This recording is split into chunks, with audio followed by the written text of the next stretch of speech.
And let us intertextualize one last time with Marx. So that's the last text that we read.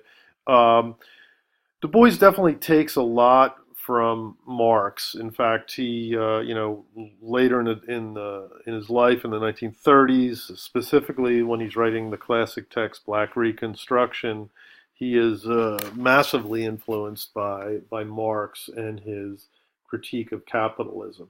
And you'll see this in definitely in the Souls of Black Folk, which is written some 30 years before Black Reconstruction.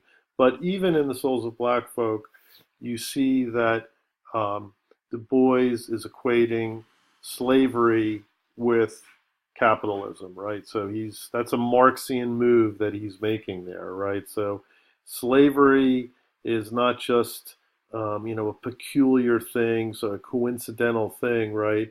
It is part and parcel of the capitalistic system, right?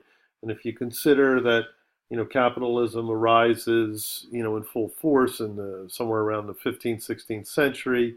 It coincides largely with Western colonialism, and also through Western colonialism, you have chattel slavery from the African continent, and you also have, the genocide of the indigenous, American peoples through the Spanish Conquista, right?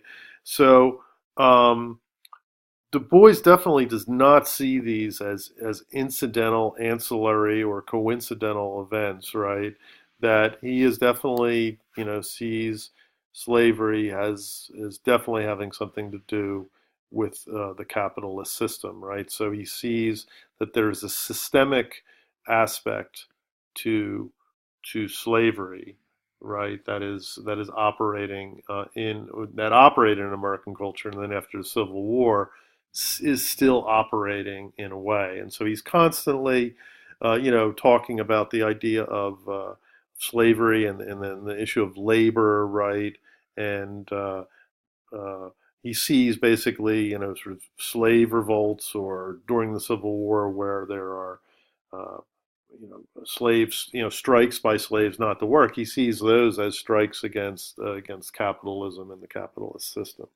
So you'll see a lot of Marx here, and Marx can be useful for decoding some of the moves that Du Bois is talking about.